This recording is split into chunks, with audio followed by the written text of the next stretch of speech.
Hey, welcome back, and I hope that you're having a good time with BlackHat. Again, this is a very interesting BlackHat conference since we don't get to see you all face to face. Now, we do have representatives in the virtual booth who are there to answer any of your questions and to help you with anything that you might be curious about when it comes to all things SaltStack, or even what we're talking about here.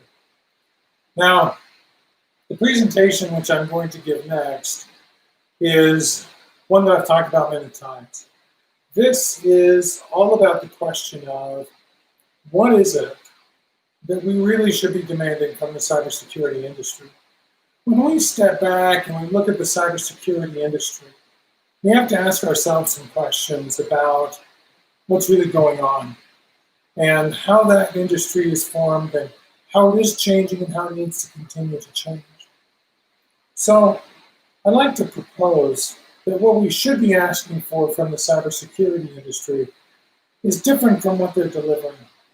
Significant portions of what the cybersecurity industry is delivering isn't security, it's visibility.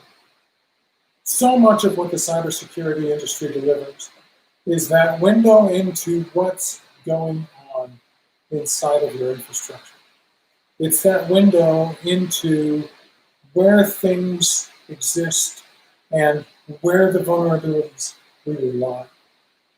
But this is very different from delivering real security. One thing that I like to say is that it's as if your house is on fire and a neighbor came over, knocked on your door and said, just so you know, your house is on fire.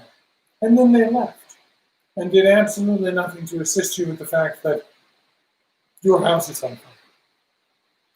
Those alerts only go so far.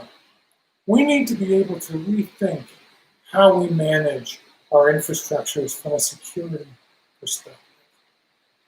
And so, to rethink this approach, what we need to do is look at it from the perspective of a big picture. So before I move forward, I want to highlight one other important thing. A couple of years ago, Gartner, who many of us are very familiar with, is one of the largest industry analysts out there, released a paper where they said that 99% of security breaches were done through holes that the organization already knew about. Now, that, in my opinion, is a significant smoking gun. If we're getting actively breached through holes that we know about, and I don't mean publicly know about, I don't mean that the world is aware that there's a hole in a specific piece of software, but rather the company itself can prove in their forensics that they were aware that that vulnerable hole existed. This is a smoking gun because it states that the awareness of an issue does not coincide with needing to be able to patch or remediate that issue. And so what we run into is a very serious and a very real problem. And that problem has to do with the fact that we're just not getting these fixes pushed out. And I can't begin to tell you how often I see this inside of infrastructures, that those problems that exist inside of the infrastructures are, again, repeatedly neglected. So we need to begin to ask questions. Why does this happen? Why are we in a situation, and in a scenario, where we do need repeatedly to fix these issues, and they're always so late, and it takes so long for us to get them fixed? To do that, let me talk a little bit about how the cybersecurity industry itself is structured. When we want to apply security to our infrastructures, we begin by defining a policy. And then on top of that policy, we will begin to define what we need to scan and audit. Beyond those audits, we spend more money and more energy prioritizing what's found, primarily because we find far more than we could ever fix. At this point, we've spent lots of money on scanners, inside and outside of our infrastructure. We've spent a lot of money on artificial intelligence tools, and we've spent a considerable amount of energy trying to figure out what the really big hot ticket items are. And so at the top of all this, our crowning jewel to basically the entire industry of cybersecurity. The thing that we do is we open a help desk ticket. We then have a help desk ticket and throw it over the wall. It's like how we used to deploy code to production in the 90s. All of a sudden, that issue is simply reported to the operations teams, and they're told, go solve this issue, one of these issues. And that operations team ends up just waiting around for a significant amount of time, trying to keep on top of these issues. And they never can. The security issues always come in far faster than they can ever be mitigated or mediated. So how do we solve this problem? How do we deal with the fact that these problems exist in a really big way? To solve a problem like this, oftentimes we look and we ask, where's the technology? Where is the automation? Where is the solution that we're going to be able to simply apply to this problem and wipe it away?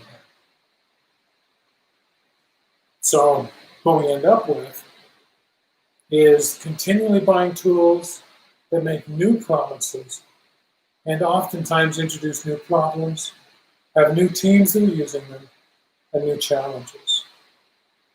But so, how do we make this shift? We have to begin to ask ourselves really important questions. We have to begin to ask ourselves questions about what it is that we're doing. Are we looking at this from not only a technical perspective, but also from a human perspective? Who are the people that are interacting with these problems? If we're able to come back and look at the people that we're working with, if we're able to come back and understand the people that are involved in these processes, we should be able to begin to accelerate. And so let's step back for a moment. Instead of assuming that everything is going to be a technological solution, we need to say, what technology can we introduce that helps facilitate the needs of the people that are involved in these processes? All right, so let's look at security.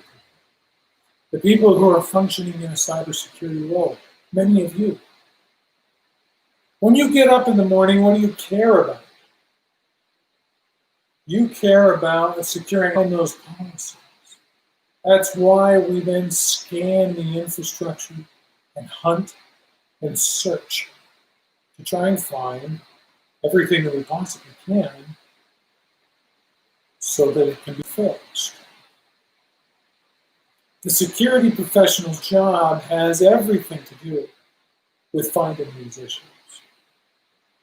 All right, so you get up, you work hard, and you find those issues. Once they're found, you prioritize them. The security team, they know what the big hot button issues are. Extensive amounts of analytics and information is used to make sure that we've got as much of that information as is humanly possible. Once we have that information, then we're able to go back. We're able to use it and again prioritize. These highly valuable issues, these issues which have an incredible level of credence and importance and vulnerability to our infrastructures, are then surfaced to the operations team. All right, so we know the security team does.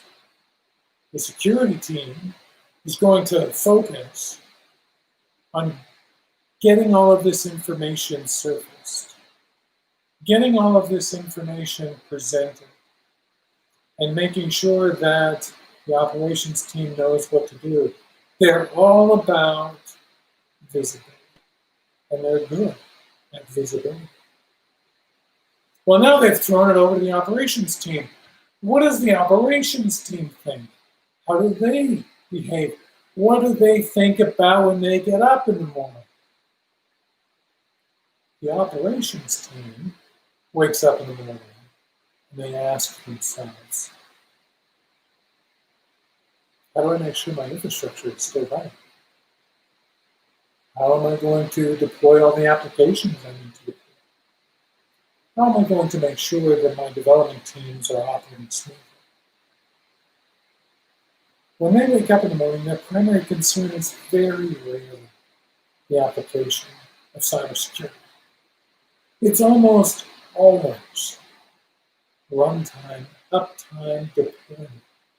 Their jobs, what they are paid for, what they are mandated is completely the maintenance, upkeep, and delivery of applications.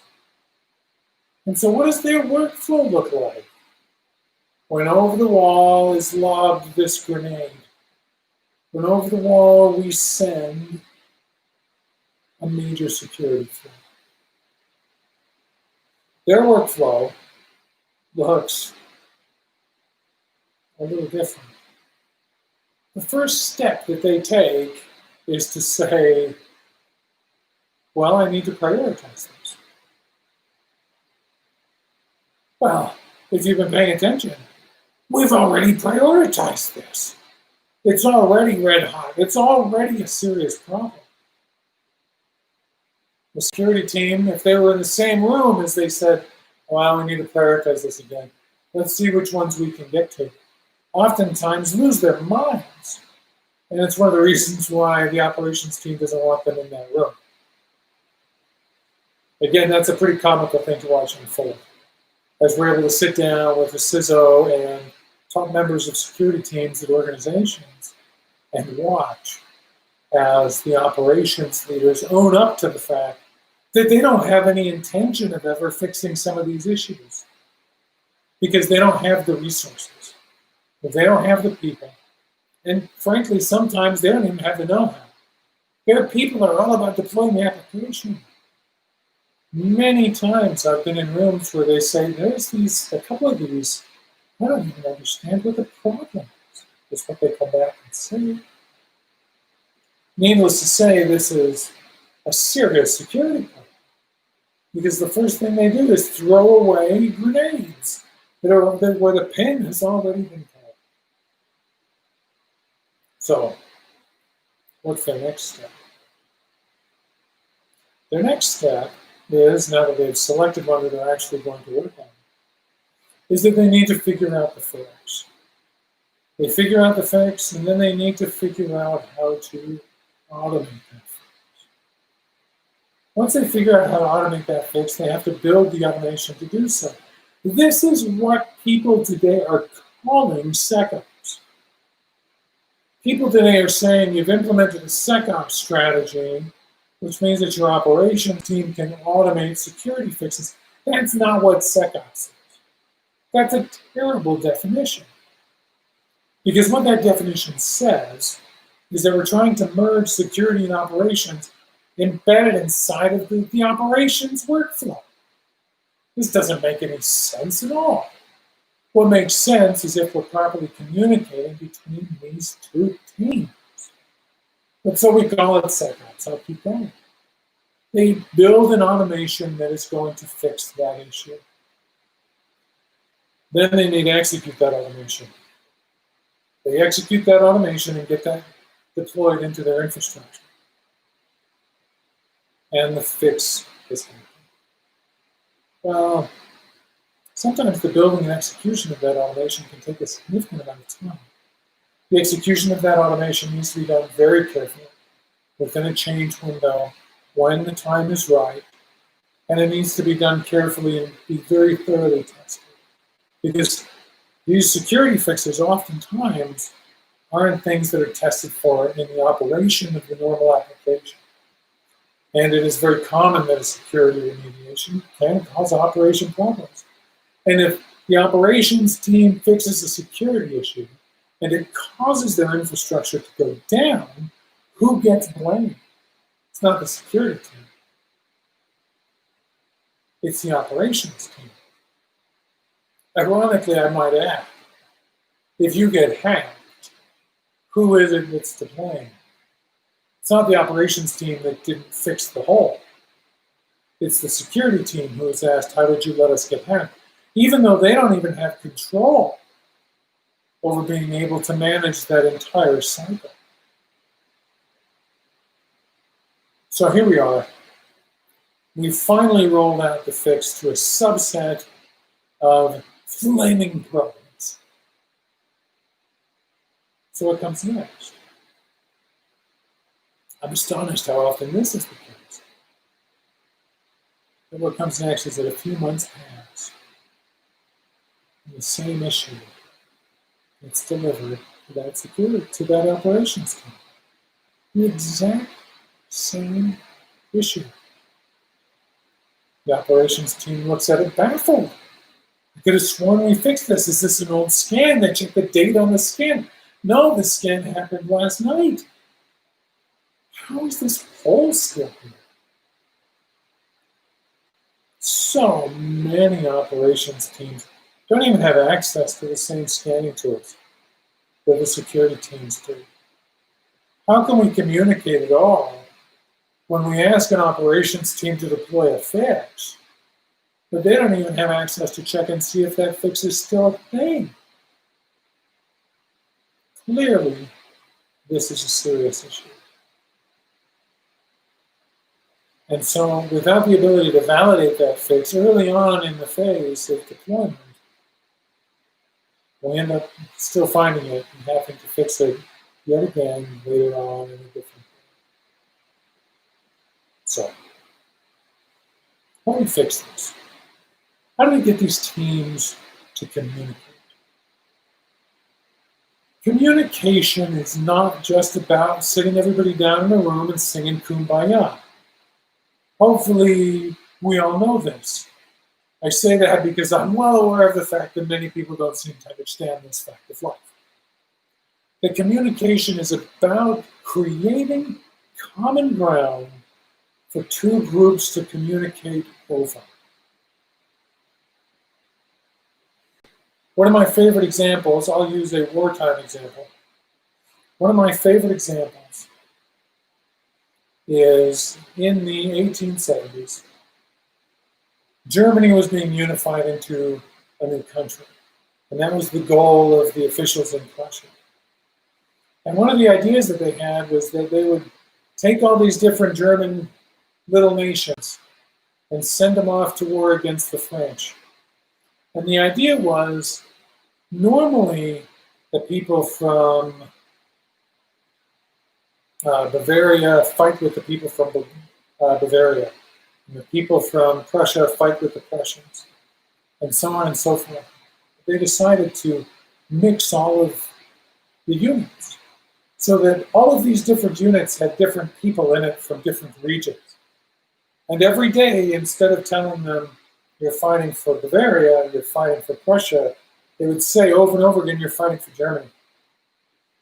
And so these people in these different units got along, even though they historically had not been friends. But they were willing to go into battle side by side. How do we create common ground between operations and security? How do we make common goals between those teams? How do we share common visibility? This is what we are all about at SaltStack. We are so incredibly focused on coming back and saying we need to create common ground and common communication between these two teams. We need to be able to make sure that they're working towards the same long-term goals. And we have that question, how do we accomplish that? How do we do what needs to be done? how to do this is through automation, but that automation needs to present the workflows that can be shared and can satisfy those shared goals. That automation needs to be able to bring in information from the security teams and use the information from those security teams to be able to drive the operations. The security information still needs to present priorities, but it needs to not hide the little things. I can't begin to tell you how easy it is for a lot of infrastructure teams to just wipe huge swaths of those little things out of the way when they have proper automation. It's a lot easier to fight the heart of a burning fire when you've put out the fires around it, instead of focusing on saying, I've only got the hot items that I've got to deal with. Because then you're not constantly fighting a fire anyway. You build a process, you build a pipeline, so that when those operations teams get up in the morning, they're able to say, part of my job today is to execute the security pipeline. Part of my job today is to continually deliver more security. Part of my motivation is understanding that that is a piece of maintaining and delivering the applications that I need to maintain and deliver. When we come back and we're able to mix these teams, so the security people are able to work with the operations people, then those teams are able to be much more fluid in how we are able to deliver real security. And that's where it comes back to the foundational premise that I began with. We should expect from the cybersecurity industry not just finding all the holes, not just pointing out that there's a liability somewhere. We need to expect and require that they're going to deliver real security. And that's what we're doing at SaltStack, is that we are delivering real security, the ability to truly scan and automate the full remediation and bring these teams together so that they are able to communicate on common ground, solve common goals, and truly drive a secure infrastructure that is significantly less likely to be hacked.